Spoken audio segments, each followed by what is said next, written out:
بسم اللہ الرحمن الرحیم۔ السلام علیکم، آپ دیکھ رہے ہیں میرا یوٹیوب چینل لرننگ آف اسلام۔ آج ہم اس واقعے پر بات کریں گے کہ اللہ تعالیٰ نے حضرت عیسیٰ علیہ السلام کو آسمان پر کیسے اٹھایا۔ جب بنی اسرائیل میں نفرت، حسد اور مساکین پہ ظلم بڑھنے لگا تو اللہ نے اپنے نبی عیسیٰ مسیح کو ان کے لیے منتخب کیا۔ تو یوں اللہ کے نبی عیسیٰ مسیح بنی اسرائیل کے بڑے بڑے عالم اور معتبر لوگوں سے کہنے لگے کہ کیوں ظلم کرتے ہو، غریبوں کا حق کیوں کھاتے ہو؟ اے لوگو، حقیقی اللہ وہ ہے جو سب انسانوں کے برابر کے حقوق دیتا ہے، جس کے نزدیک امیر اور غریب میں کوئی فرق نہیں، کالے رنگ والا اور سفید رنگ والا برابر ہیں۔ لوگ حضرت عیسیٰ مسیح کا مذاق اڑانے لگے اور پھر اللہ کے نبی اللہ کی نشانیاں زمین پر ظاہر کرنے لگے۔ آپ کو مسیح اس لیے کہا جاتا ہے کیونکہ مسیح کا مطلب کثرت سے زمین پہ سیاحت کرنے والا یا ہاتھ پھیرنے والا، کیونکہ اللہ نے آپ کے ہاتھ میں شفا رکھی تھی۔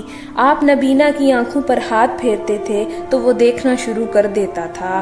کوڑ کے مریض جس سے پوری دنیا نفرت کرتی تھی، آپ کے مبارک ہاتھ جب کسی کوڑ کے مریض پہ لگتے تھے تو اللہ کے کرم سے وہ صحت یاب ہو جاتا تھا۔ آپ مٹی کے پرندے بنا کے جب فضا میں پھینکتے تھے تو وہ مٹی کے پرندے زندہ ہو کر اڑنا شروع ہو جاتے تھے، اور جب بھی آپ کسی مردے کے اوپر ہاتھ رکھتے تو وہ اللہ کے فضل و کرم سے زندہ ہو کر بولنے لگتا تھا۔ بنی اسرائیل کے لوگوں نے جب یہ معجزات دیکھے تو دن بدن آپ کی باتیں سننے لگے، آپ کو اللہ کا نبی تسلیم کرنے لگے۔ بس یہی ڈر اس وقت کے ظالم بادشاہوں اور عالموں کو کھانے لگا کہ کہیں ہماری حکومت ختم نہ ہو جائے، لوگ عیسیٰ مسیح کو اللہ کا نبی سمجھ کر اپنا بادشاہ نہ بنا لیں۔ تو بس بنی اسرائیل کے بادشاہ اللہ کے نبی حضرت عیسیٰ مسیح کو شہید کرنے کی سازش بنانے لگے۔ حضرت عیسیٰ علیہ السلام پوری قوم سے مخاطب ہو کے فرمانے لگے، اے لوگو، اللہ سے ڈرو، میں اللہ کی طرف سے آیا ہوں تاکہ تم آپس میں محبت، پیار اور امن کے ساتھ زندگی بسر کرو۔ کچھ لوگ آپ پر ایمان لے آئے، کچھ لوگ آپ کے ساتھ رہنا شروع کرنے لگے اور کچھ لوگ وقت کے بادشاہوں کے ساتھ آپ کو شہید کرنے کے سازش میں اٹھ کھڑے ہوئے۔ تاریخ نے لکھا آپ کے ساتھ 12 حواری تھے، لیکن ان میں سے بھی کچھ کا ایمان مکمل نہ تھا۔ اس بات کا فائدہ اٹھاتے ہوئے بنی اسرائیل کے عالم اور بادشاہوں نے حواریوں کو خریدنا چاہا۔ ایک جس کا نام یہودا تھا، اس نے وقت کے بادشاہ کے سامنے اپنے آپ کو بیچ دیا اور یہ کہا، میں تمہیں بتاؤں گا کہ عیسیٰ مسیح کہاں ہے۔ اور یوں یہودا ان لوگوں کے لیے جاسوسی کرنے لگا۔ ان دنوں اللہ کے نبی حضرت عیسیٰ علیہ السلام مذہبی تہوارس منانے کے لیے بیت المقدس آئے ہوئے تھے۔ کھانا کھانے کے بعد کشمنی نامی ایک جگہ پر رات گزارنے کے لیے ٹھہرتے ہیں۔